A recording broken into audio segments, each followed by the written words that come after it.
Hey guys, maghapon akong wala. So, ipapakita ko sa inyo kung saan nga ba ako nagpupunta sa maghapon kanina.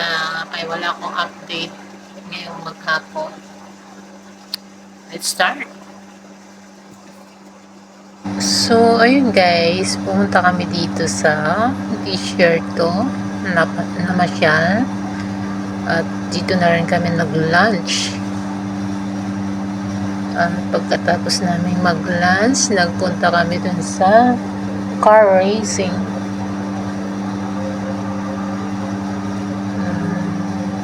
Tagal naming maghapon kasi nagmerienda, nag-ihaw-ihaw pa ng barbecue. Ganyan. Pasyal-pasyal. Medyo bored ako. Ayoko yung papasyal-pasyal kasi pagka ganyan na buhangin, yung sasakyan magalaw. Parang palundag-lundag. Pero at least nag-enjoy pa rin kahit papano. Gusto ko kasi palaging updated ako sa aking Facebook or updated ako sa family ko at syempre sa mahal sa buhay. Pagka ganito kasi bigla ang alis, hindi ako nakapaganda, nakabili ng load. Kaya maghapon ako walang load. Hindi ako nakapag-update. So, next time, dapat paghandaan natin para hindi ma-board sa ating paglalakbay habang namamasyal. Biglang nag-aya si amo, kaya yan.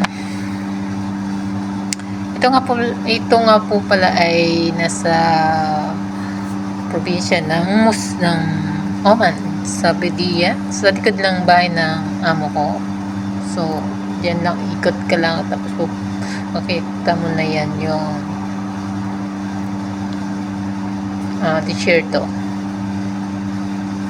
Medyo, sa panahon nga, medyo may mga damo na tumutubo. Unlike before, pag summer, malinis yan, wala tuyo. So, lumalabas sila pagka ganyan kasi pag ganitong October, November, hindi masyadong malamig tsaka walang init, kaya gusto nilang tumambay diyan sa t-shirt to. Kaya napasyal kami kanina. Hindi ko naman gusto mga pasyal-pasyal dito kasi yung baga sa 7 years ko dito, sanay na baga ako sa area nila. Parang gusto ko palagi magstay sa bahay. Siyempre, nakakausap ko palagi yung gusto mong kausapin. Pero it's okay. Everything's gonna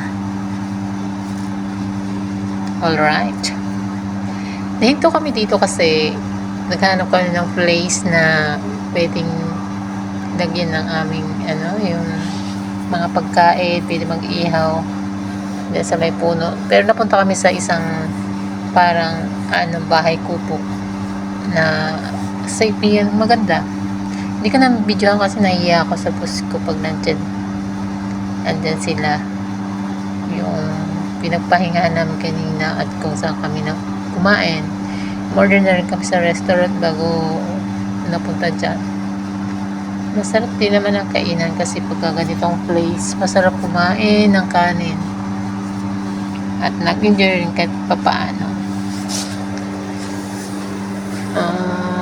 Paikot-ikot lang na gano'n. Actually, pag may mga nakita kami kanina na medyo na parang nahulog sa, diba parang bundok, medyo nahulog siya sa parang bangin, nung napalusot siya sa buhangin. Siguro mga 2 car yon yung pinuhat ng nadaanan namin. So, medyo mahirap naman talaga kasi ito pagka buhangin na nagka-car ka. Yung tawag ito, yung gulong na nababaon or minsan nahuhulog ka sa medyo bangin, yung parang may hole na nadadaanan pero magpapaano ka. At kung minsan yung mga driver dito, yung tuloy yung magpatakbo ng sasakyan mabilis, kaya nahulog sila yun, parang bangin. Pero ano lang naman to, hindi ka naman actually disgrasya ng medyo injured, pero kasi buhangan lang naman ang ano mo, ibabagsakan mo, hindi yun hindi walang bato or ano, whatever. Parang napapahaba na yung kwento ko. Pinakita ko lang sa inyo yung place na pinuntahan namin kanina. Baka nagtaka yung iba kahit hindi ako nagre-reply or hindi ako nag-online, hindi ako nag-update. Kasi nandito nga kami biglaan ng pag-aya ng aking bossing. Kaya, yun guys, update ko lang kayo. At pinakita ko rin sa inyo yung mga lugar na kung saan napapasyalan namin na kasama si boss. At dito na rin kami kumakain. At the same time, pagkatapos ng kumain, nanonood kami ng car racing sa bundok, papakyat Dakar. Oh, thank you for watching guys. Yun lang. Thank you so much. Bye-bye.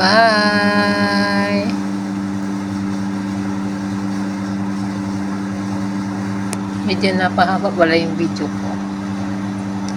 But it's okay. Maganda naman, di ba? Pero ako yung tipong hindi ako mahilig magpipicture. Kasi alam mo naman yung attire pag lumabas dito, kailangan balot na balot